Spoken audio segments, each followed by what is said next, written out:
Welcome back everyone, আমি Saptaparni from বায়োলাইফ। আশা করি তোমরা সবাই খুব ভালো আছো।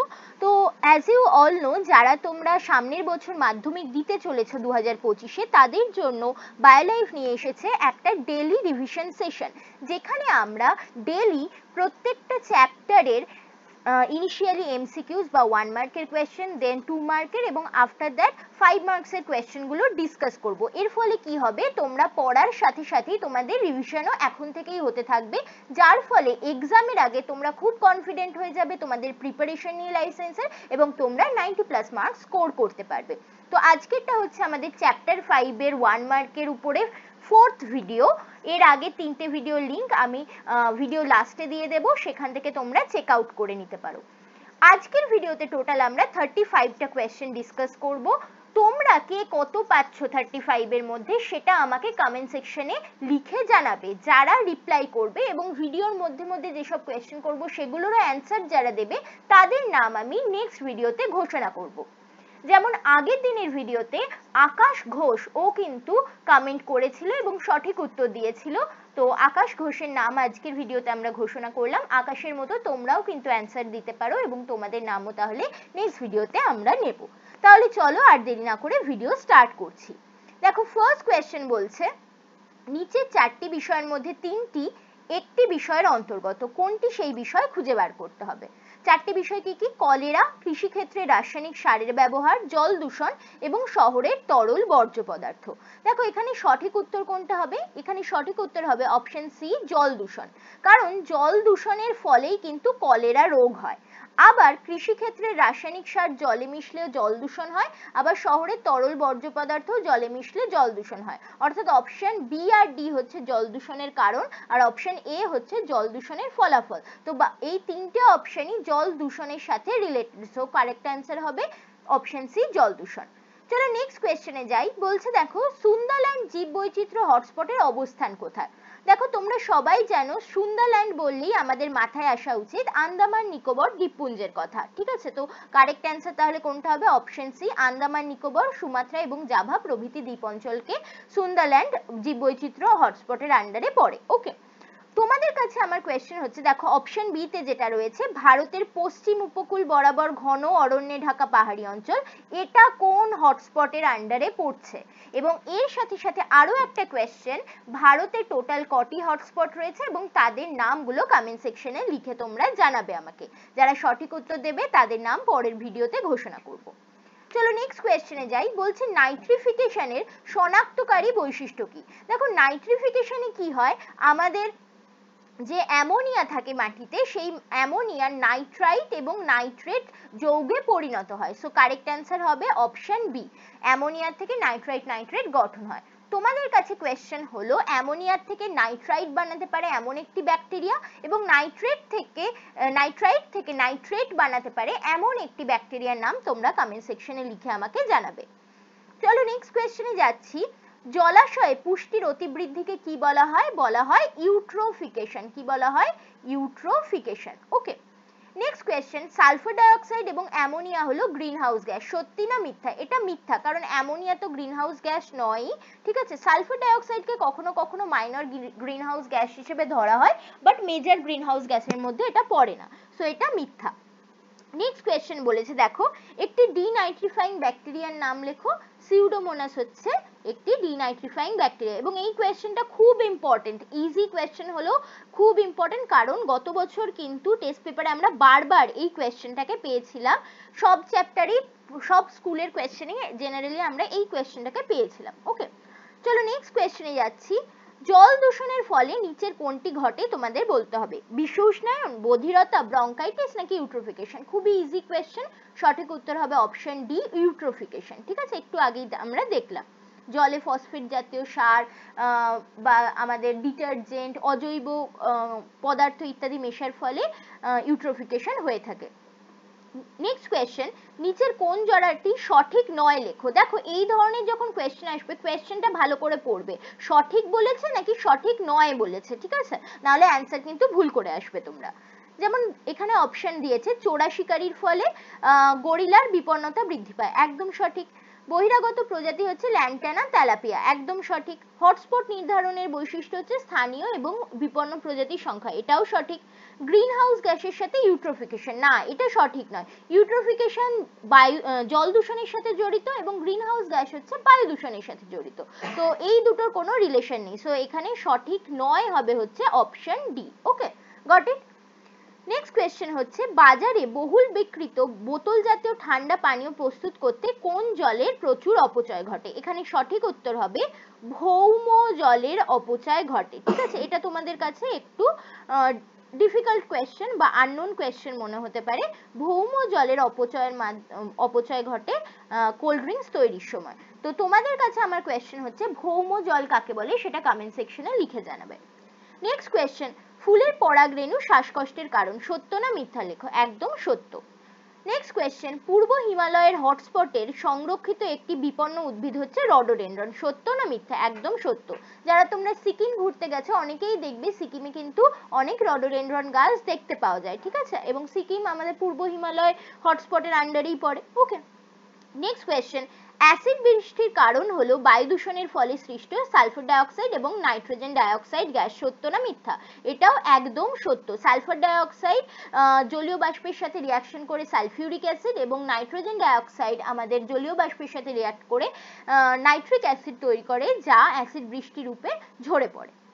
নেক্সট কোয়েশ্চেন, লেগ হিমোগ্লোবিন কাকে বলা হয়? ভেরি ভেরি ইম্পর্টেন্ট কোয়েশ্চেন, এটা ভালো করে শুনবে এবং খাতায় ভালো করে আজকে লিখে রাখবে। দেখো, লেগ হিমোগ্লোবিন হচ্ছে হিমোগ্লোবিনের মতোই বা হিমোগ্লোবিন সদৃশ্য এক ধরনের ফাইটোগ্লোবিন। ঠিক আছে, ফাইটোগ্লোবিন বলা হয় এটাকে। এটা কি করে? এটা হিমোগ্লোবিন যেমন অক্সিজেন পরিবহন করতে পারে প্রাণী দেহে, তেমনি লেগ হিমোগ্লোবিন উদ্ভিদ দেহে অক্সিজেন পরিবহন করতে পারে। কি হয়, যে সমস্ত আমাদের শিম্বগোত্রীয় উদ্ভিদ রয়েছে, ঠিক আছে, মানে লেগুমিনাস প্ল্যান্ট রয়েছে, তাদের মূলে অর্বুদ সৃষ্টি হয় এবং এই অর্বুদের মধ্যে থাকে রাইজোবিয়াম নামক ব্যাকটেরিয়া। ঠিক আছে, এই রাইজোবিয়াম ব্যাকটেরিয়া এরা মিথজীবী ব্যাকটেরিয়া। এরা কি করে? বাতাসের যে নাইট্রোজেন রয়েছে তাকে মূলের মধ্যে সংবন্ধন করে। এবার এই রাইজোবিয়াম ব্যাকটেরিয়ার কাজ করার জন্য অক্সিজেনের প্রয়োজন। ওকে, এই অক্সিজেন পরিবহন করতে সাহায্য করে আমাদের এই লেগ হিমোগ্লোবিন। বোঝা গেছে? তাহলে এই হচ্ছে আমাদের লেগ হিমোগ্লোবিন এবং এর কাজ। তাহলে এটা সুন্দরভাবে গুছিয়ে তোমরা খাতায় লিখে নেবে আজকেই। নেক্সট কোয়েশ্চেনে যাচ্ছি, নিচে চারটি বিষয়ের মধ্যে তিনটি একটি বিষয়ের অন্তর্গত, কোনটি সেটি বলতে হবে? কলেরা, জন্ডিস, জল দূষণ, আমাশয়। খুবই ইজি কোয়েশ্চেন, সঠিক উত্তর হবে জল দূষণ, কারণ জল দূষণের ফলে বাকি তিনটে রোগ হয়ে থাকে। ওকে, নেক্সট কোয়েশ্চেনে যাই। জেএফএম এর পুরো কথা কি? জেএফএম এর পুরো কথা হচ্ছে joint forest management. Easy question তোমাদের জন্য। নেক্সট, নিচের চারটি বিষয়ের মধ্যে তিনটি একটি বিষয়ের অন্তর্গত, সেই একটি বিষয় কোনটা বলতে হবে তোমাদের? অ্যাজমা, হাঁপানি, বায়ু দূষণ, ব্রঙ্কাইটিস। দেখো, অ্যাজমা, হাঁপানি এবং ব্রঙ্কাইটিস এগুলো সবই বায়ু দূষণ জনিতই রোগ। ঠিক আছে, তাহলে সঠিক উত্তর হবে অপশন সি, বায়ু দূষণ। নেক্সট কোয়েশ্চেনে যাচ্ছি, হাঁপানির একটি কারণ কি? দেখো, হাঁপানি একটি বায়ু দূষণ ঘটিত রোগ। তো পরাগরেণুর দ্বারা আক্রান্ত হলে হাঁপানি হতে পারে, ধূমপান হাঁপানির কারণ, তো যে কোনো একটা তোমরা এখানে লিখতে পারো। নেক্সট কোয়েশ্চেন, বায়ু দূষণের সাথে যুক্ত রোগ এর মধ্যে কোনগুলো?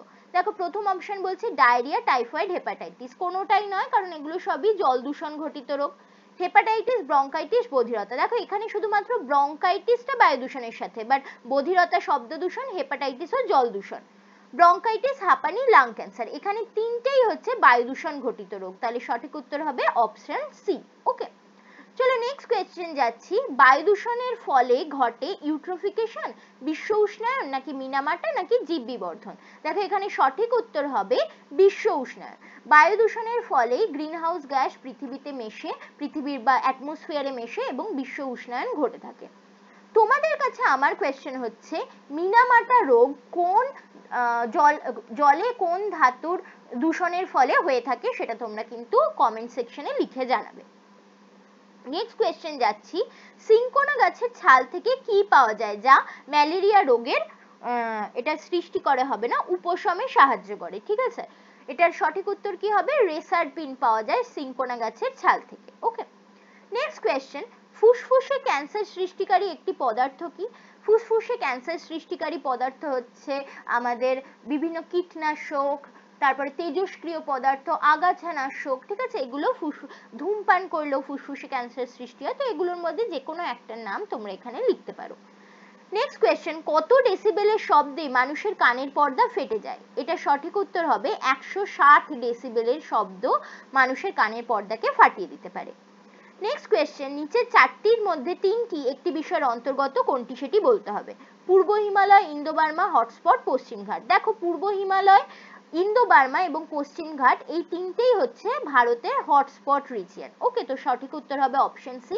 এবং চতুর্থ হটস্পট রিজিয়ন কি সেটা তোমরা কমেন্ট সেকশনে লিখে জানাও। নেক্সট কোয়েশ্চেনে যাচ্ছি, অভঙ্গুর কীটনাশক ডিডিটি খাদ্য শৃঙ্খলে প্রবেশ ঘটলে কি হবে? তো ডিডিটি খাদ্য শৃঙ্খলে প্রবেশ করলে বায়ো ম্যাগনিফিকেশন বা জীব বিবর্ধন ঘটে থাকে। নেক্সট কোয়েশ্চেন, তুমি পশ্চিমবঙ্গের একটি বায়োস্ফিয়ার রিজার্ভে ঘুরতে গিয়ে রয়্যাল বেঙ্গল টাইগার দেখতে পেলে, সেই বায়োস্ফিয়ার রিজার্ভটি কোনটি? দেখো পশ্চিমবঙ্গে সুন্দরবন বায়োস্ফিয়ার রিজার্ভেই শুধুমাত্র রয়্যাল বেঙ্গল টাইগার আমরা দেখতে পাই, ঠিক আছে, তো সঠিক উত্তর হবে তাহলে সুন্দরবন। তোমাদের কাছে আমার কোয়েশ্চেন থাকলো, পশ্চিমবঙ্গে টোটাল কটা বায়োস্ফিয়ার রিজার্ভ রয়েছে এবং তাদের নাম কি সেটা তোমরা কমেন্ট সেকশনে লিখে জানাবে। নেক্সট কোয়েশ্চেন, অতি ব্যবহারের ফলে স্থলজ জীববৈচিত্র্য হ্রাসের একটি উদাহরণ দাও। দেখো এই কোয়েশ্চেনটা অনেক সময় ঘুরিয়েও দেয়। অতি ব্যবহারের ফলে যেমন সর্পগন্ধা গাছ, সর্পগন্ধা একটা মেডিসিনাল প্ল্যান্ট, যেখান থেকে আমরা কি পাই, যেখান থেকে আমরা পাই হচ্ছে, আচ্ছা সরি এখানে একটা জায়গায় আমি ভুল বলেছি, সিনকোনা গাছের ছাল থেকে আমরা রেসারপিন পাই না, আমরা কুইনাইন পাই, ঠিক আছে, কুইনাইন পাই, যা আমাদের ম্যালেরিয়া রোগ প্রতিরোধে সাহায্য করে। আচ্ছা এই কোয়েশ্চেনটা দেখো, অতি ব্যবহারের ফলে স্থলজ জীববৈচিত্র্য হ্রাসের একটি উদাহরণ দাও। দেখো অতি ব্যবহারের ফলে সর্পগন্ধা গাছের কিন্তু হ্রাস ঘটছে, কারণ সর্পগন্ধা গাছ একটি মেডিসিনাল প্ল্যান্ট, তো সেক্ষেত্রে আমরা তার মেডিসিনাল ভ্যালুর জন্য সেটাকে অতি ব্যবহার করা হয়, যার ফলে তার সংখ্যা হ্রাস ঘটে। ওকে, নেক্সট কোয়েশ্চেন, এর মধ্যে কোনটি ইনসিটু সংরক্ষণ নয় বলতে হবে তোমাদের? অভয়ারণ্য, সংরক্ষিত বনাঞ্চল, বায়োস্ফিয়ার রিজার্ভ নাকি বটানিক্যাল গার্ডেন? তো বুঝতেই পারছো বটানিক্যাল গার্ডেন কিন্তু একটি এক্সিটু সংরক্ষণ, সো কারেক্ট অ্যান্সার এখানে হবে option D, botanical garden. Next question, নিচের কোন শারীরিক সমস্যাটি এসপিএম জনিত বায়ু দূষণের ফলে ঘটে? টাইফয়েড, হেপাটাইটিস, ডায়রিয়া নাকি ব্রঙ্কাইটিস? দেখো এখানে একটি বায়ু দূষণ ঘটিত রোগ রয়েছে, সেটা হচ্ছে bronchitis, so correct answer option D, bronchitis. চলো নেক্সট কোয়েশ্চেনে যাচ্ছি, নিচের চারটি বিষয়ের মধ্যে তিনটি একটি বিষয়ের অন্তর্গত, কোনটি সেটি বলতে হবে? অ্যাসিড বৃষ্টি, ওজোন গহ্বর, বায়ু দূষণ, বিশ্ব উষ্ণায়ন। সঠিক উত্তর হবে বায়ু দূষণ, কারণ বায়ু দূষণের ফলেই বাকি এই তিনটে এফেক্ট হয়, যেমন বায়ু দূষণের ফলে বাতাসে সালফার ডাইঅক্সাইড, নাইট্রোজেন ডাইঅক্সাইড মিশলে সেটা জলীয় বাষ্পের সাথে রিঅ্যাক্ট করে আমাদের সালফিউরিক অ্যাসিড, নাইট্রিক অ্যাসিড বানায়, যেটা অ্যাসিড বৃষ্টি ঘটায়।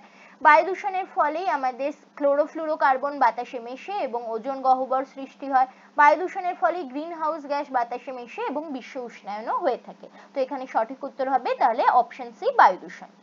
নেক্সট কোয়েশ্চেন, সিওপিডি হয় এর ফলে কোন দূষণের ফলে? তো একদম চোখ বুজে অ্যান্সার হবে বায়ু দূষণের ফলে সিওপিডি হয়। সিওপিডির ফুল ফর্ম হচ্ছে ক্রনিক অবস্ট্রাকটিভ পালমোনারি ডিসঅর্ডার, নাম থেকে বুঝতে পারছো পালমোনারি মানে ফুসফুসের রোগ। ওকে, নেক্সট কোয়েশ্চেন, কোন নীলাভ সবুজ শৈবাল বায়ুর নাইট্রোজেনকে নাইট্রেট যৌগে পরিণত করতে সাহায্য করে? এখানে সঠিক উত্তর হবে কি অপশন সি, অ্যানাবিনা। ওকে, চলো নেক্সট কোয়েশ্চেনে যাই, জলদাপাড়া অভয়ারণ্য কোন প্রাণী সংরক্ষণের জন্য বিখ্যাত? একশৃঙ্গ গন্ডার সংরক্ষণের জন্য বিখ্যাত হচ্ছে আমাদের জলদাপাড়া অভয়ারণ্য। নেক্সট কোয়েশ্চেন, স্থানীয় জীববৈচিত্র্যের ক্ষতি করে এমন একটি বহিরাগত প্রজাতির নাম লেখো। এখানে তোমরা ল্যান্টানা ক্যামেরার নাম লিখতে পারো উদ্ভিদ হিসেবে, অথবা যদি তোমাদের প্রাণী বলে সেখানে তেলাপিয়ার নাম লিখতে পারো, ঠিক আছে। নেক্সট কোয়েশ্চেন, গুজরাটের কানহা একটি জাতীয় উদ্যান, সত্য না মিথ্যা? দেখো কানহা একটা জাতীয় উদ্যান, এটা ঠিক, কিন্তু এটা গুজরাটে অবস্থিত নয়, এটা মধ্যপ্রদেশে অবস্থিত, সো এটা মিথ্যে। ওকে, লাস্ট কোয়েশ্চেন দেখো, ক্রায়ো সংরক্ষণ কাকে বলে?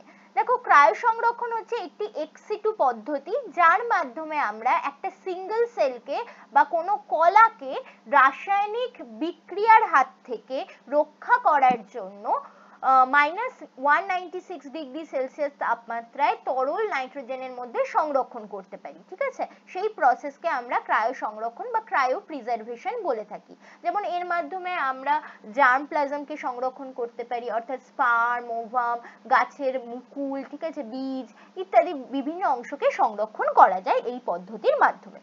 তাহলে দেখো এই ছিল আমাদের টোটাল 35টা কোয়েশ্চেন। কারা তোমরা কতগুলো কোয়েশ্চেনের সঠিক অ্যান্সার করতে পারলে এবং কত স্কোর করলে সেটা নিচে কমেন্ট সেকশনে লিখে জানাও, এবং যা যা কোয়েশ্চেন করলাম সেগুলোরও অ্যান্সার লেখো। যারা সঠিক উত্তর দেবে তাদের নাম আমি নেক্সট ভিডিওতে ঘোষণা করব। আর অবশ্যই চ্যানেলটাকে সাবস্ক্রাইব করতে ভুলো না, কারণ ডেইলি এখন এই ধরনের ভিডিও আমি নিয়ে আসবো যাতে তোমাদের পরীক্ষার আগে রিভিশনটা খুব ভালোভাবে হয়ে যায়, ঠিক আছে? তো thanks for watching and happy learning.